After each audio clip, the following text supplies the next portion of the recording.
Student, आज मैं फिर आप लोगों के बीच एक नया जेई एडवांस का क्वेश्चन लेकर के आया हूँ जो इलेक्ट्रोस्टैटिक का एक बहुत ही अच्छा सा क्वेश्चन है। 2020 में ये क्वेश्चन पूछा गया था। चलिए देखते हैं इस क्वेश्चन में क्या कहा गया है। क्वेश्चन ये कह रहा है कि एक यूनिफॉर्म इलेक्ट्रिक फील्ड -400√3 जे कैप, यानी एक इलेक्ट्रिक फील्ड है। इस इलेक्ट्रिक फील्ड की वैल्यू अपने को दे रखा है कितना, -400√3 जे कैप। जैसा कि पिक्चर में भी दिखाया गया है कि नीचे की तरफ एक इलेक्ट्रिक फील्ड है जिसका मैग्नीट्यूड -400√3 न्यूटन पर कूलम यानी एसआई यूनिट में दे रखा है ये, ठीक है। Is applied in a region a charge particle of mass m। Charge particle का मास हमें दे रखा है कितना है, मास दे रखा है m, और उसका चार्ज हमें दे रखा है कितना, चार्ज दे रखा है q। is projected in this region with a initial velocity of 2√10 into 10 the power 6, यानी इनिशियल वेलोसिटी u अपने को दे रखा है कितना, 2√10 into 10 the power 6 मीटर पर सेकेंड, ये दिया हुआ है। This particle is aimed to hit a target T which is 5 meter away from its entry point into the field, जैसा कि पिक्चर में दिखाया गया है। तो कह रहा है कि यहाँ पर ये पार्टिकल है जो ये इस u स्पीड से ऐसा एंटर करता है। ये एंगल कुछ ना कुछ होगा, थीटा एंगल, और ये जो t पार्टिकल आप देख पा रहे हो, तो इस t को जाकर के इसको हिट करना है। और ये t कितनी दूरी पर है यहाँ से, तो 5 मीटर की दूरी पर है। और साथ ही साथ ये q/m की जो है वैल्यू दे रखा है कि q/m की वैल्यू है 10 × 10⁻10। q/m की वैल्यू हमारा, सॉरी, q/m की वैल्यू 10⁻10 दिया हुआ है। ये q/m की जो वैल्यू है यार, हाँ, q/m की जो वैल्यू है वो हमें कितना दे रखा है, 10⁻10 दे रखा है कूलम पर केजी, ऐसा दिया हुआ है। तो पहला ऑप्शन हमें कह रहा है कि the particle will hit T if projected at an angle of 45 degree from the horizontal. यानी पहला और दूसरा ऑप्शन देखेंगे तो दोनों एंगल की बात कर रहा है कि कितने एंगल पर इसको हिट किया गया होगा या अंदर एंट्री कराया गया होगा ताकि ये जाकर के टी को हिट कर देगा। तो हमें बेसिकली थीटा ढूंढना है, एंगल ढूंढना है, ठीक है। तो यहाँ पर देखिए क्या होगा कि जब ये चार्ज पार्टिकल, ये पॉजिटिव चार्ज पार्टिकल है, तो पॉजिटिव चार्ज पार्टिकल जब इस रीजन में एंटर करेगा तो ये इसको यूं जाकर के यहाँ पर जाकर के हिट करना है, कुछ इस तरीके से जाना है। तो जब ये पॉजिटिव चार्ज पार्टिकल एंटर करेगा तो एक तो इस पर ग्रेविटी वाला फोर्स लग रहा होगा नीचे की तरफ, कितना, mg लग रहा होगा।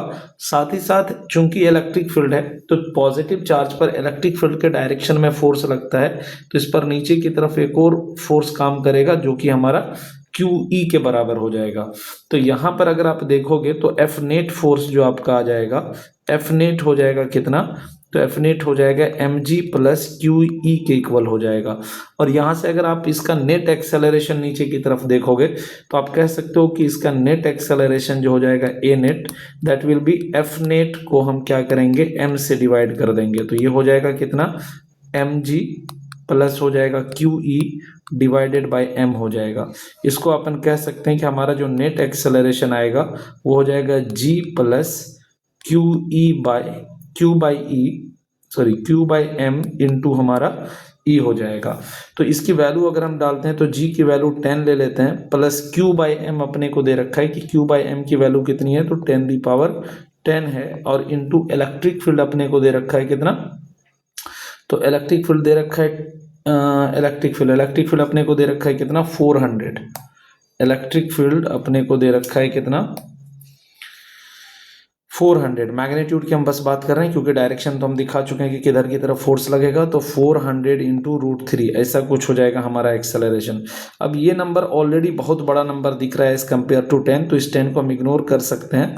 तो this can be written as, ये हो जाएगा हमारा कितना, 4√3 × 10⁻12 लिखा जा सकता है। तो ये अपना एक्सेलरेशन निकल करके आ गया। अब हमें पता है कि एक तरह का प्रोजेक्टाइल मोशन होगा, अगर जैसा कि दिख भी रहा है कि प्रोजेक्टाइल मोशन होने वाला है, तो हम कहेंगे कि प्रोजेक्टाइल मोशन में जो रेंज का फॉर्मूला होता है ये होता है u²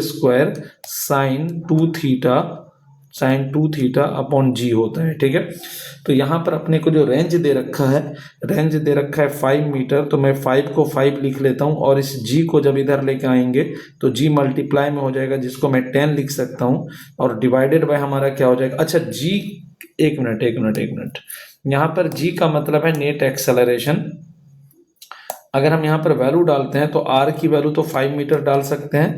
यू स्क्वायर का मतलब हम कितना डाल सकते हैं, तो यू स्क्वायर का मतलब हो गया 2√10 इंटू 10⁻6 इसका होल स्क्वायर, और ये हो जाएगा sin 2 थीटा अपॉन जी का मतलब यहाँ पे नेट एक्सेलरेशन है। जैसा कि प्रोजेक्टाइल मोशन में जो है नेट एक्सेलरेशन ओनली 9.8 होता है, बट यहाँ पर जो हमारा नेट एक्सेलरेशन है वो 4√3 इंटू 10⁻12 है। तो ये वैल्यू ला करके जी की जगह डालना है। ये जी की जगह पर हमें 10 नहीं पुट करना है, जी का मतलब है कि नेट एक्सेलरेशन कितना है सिस्टम में, ठीक है ना। तो वो है हमारा ये नंबर, तो हम ये ला करके यहाँ डालेंगे तो ये हो जाएगा 4√3 इंटू 10⁻12 आ जाएगा। तो यहाँ से अगर हम सॉल्व करते हैं तो हम कह सकते हैं 5 into 4√3 into 10⁻12 is equal to, इसका स्क्वायर करेंगे तो हो जाएगा 4 इंटू 10 इंटू 10⁻12 इंटू हो जाएगा sin 2 थीटा। 10⁻12 से 10⁻12 कैंसिल हो जाएगा, 4 से हमारा 4 कैंसिल हो जाएगा, इस 10 को हम इधर ले आएंगे तो this will be 5√3 upon 10 is equal to हमारा sin 2 थीटा हो जाएगा। इससे इसको कट करेंगे तो बेसिकली हमारा sin 2 थीटा जो है वो √3/2 आ जाएगा, यानी कि हमारा 2 थीटा जो है ये 60 डिग्री के बराबर होगा, मतलब थीटा हमारा 30 डिग्री आ जाएगा। यानी 30 डिग्री पर अगर फेंका जाए तो ये टी को जाकर के हिट कर सकता है। अब जानते हैं आप लोग कि प्रोजेक्टाइल मोशन में कॉम्प्लीमेंट्री एंगल पे रेंज सेम होता है, यानी कि 30 डिग्री पर अगर वो जाके हिट करेगा तो इसका मतलब वो 60 डिग्री पर भी जाकर के हिट करेगा ही करेगा, उसी पॉइंट को हिट करेगा, क्योंकि कॉम्प्लीमेंट्री एंगल पे रेंज सेम होता है। तो 30 डिग्री और 60 डिग्री पर रेंज सेम होगा, तो ये दोनों वैल्यू हमारा यानी 30 डिग्री और 60 डिग्री पर आंसर सही आएगा। तो यहाँ पर पहला ऑप्शन दिया है कि 45 डिग्री पर इसको एंट्री करना चाहिए यहाँ से, तो ये ऑप्शन हमारा पहला गलत हो जाएगा। और सेकेंड ऑप्शन 30 डिग्री और 60 डिग्री, ये दोनों ऑप्शन यानी 30 डिग्री और 60 डिग्री दोनों एंगल पॉसिबल है, तो हमारा सेकंड ऑप्शन सही हो जाएगा। अब जो नेक्स्ट ऑप्शन है हमारा सी और डी, ये हमारा टाइम ऑफ फ्लाइट को लेकर के कि कितने टाइम में जाकर के हिट करेगा। तो अगर हमें टाइम ऑफ फ्लाइट निकालना है तो हमें पता चल चुका है कि ये दो एंगल है हमारे पास 30 एंड 60 डिग्री। तो अगर हमें टाइम ऑफ फ्लाइट निकालना है तो हम दोनों एंगल पर निकालेंगे। पहले पर निकालेंगे 430 डिग्री। अगर हम देखें तो हमारा टाइम ऑफ फ्लाइट का फॉर्मूला होता है यू स्क्वायर, नहीं सॉरी, टाइम ऑफ फ्लाइट का जो हमारा फॉर्मूला होता है हमारा वो होता है 2u sin थीटा बाई जी। अरे यार ये क्या हो जा रहा है, ये होता है 2u sin थीटा अपॉन जी। जी का मतलब अगेन याद रखना है नेट एक्सेलरेशन की बात हो रही है, तो ये हो जाएगा 2 इंटू यू की जो वैल्यू अपने को दे रखा है वो दे रखा है 2√10 इंटू 10⁻6 और साइन थीटा का मतलब हम पहले साइन 30 अगर पुट करेंगे तो वी नो साइन 30 इज 1/2 और अपॉन में जी, जी का मतलब नेट एक्सेलरेशन, और नेट एक्सेलरेशन यहाँ पर कितना है 4√3 इंटू है 10⁻12 ऐसा है। तो यहाँ पर आप देख सकते हो कि ये 4 से ये 4 तो हमारा कैंसिल हो जाएगा सबसे पहले। 10⁻6 से अगर हम इसको कट करेंगे तो यहाँ पर 10⁻6 आ जाएगा नीचे में, और हम इसको कह सकते हैं कि हमारा कितना हो जाएगा, तो ये हो जाएगा √10/3 और इंटू 1/2 भी है, और ऊपर में 10⁻6 में इसको कर देता हूँ।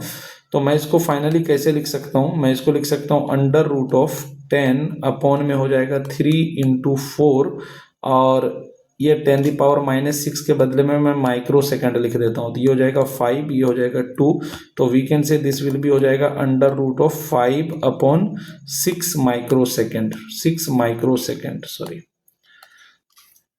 ठीक है ना। तो ये हमारा हो जाएगा। तो यानी टाइम ऑफ फ्लाइट जो 30 डिग्री पर आएगा वो √5/6 माइक्रो सेकंड आएगा। तो √5/6 अगर आप देखेंगे तो √5/6 एक ऑप्शन तो हमारा ये मैच कर रहा है।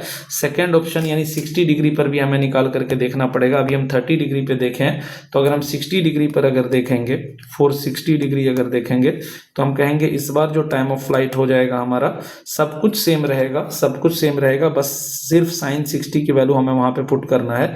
तो ये हो जाएगा हमारा 2 इंटू 2√10 इंटू 10⁻6 अपॉन में 4√3 इंटू 10⁻12, और यहाँ पर हो जाएगा साइन 60 इज √3/2। तो √3 से √3 हमारा कैंसिल हो जाएगा, और यहाँ पर 4 से अगेन 4 कैंसिल हो जाएगा। ये 10⁻6 से हम इसको कैंसिल करेंगे तो ये अगेन 6 आ जाएगा, तो ये हमारा हो जाएगा t इज इक्वल टू कितना, √10/2 माइक्रो सेकेंड आ जाएगा।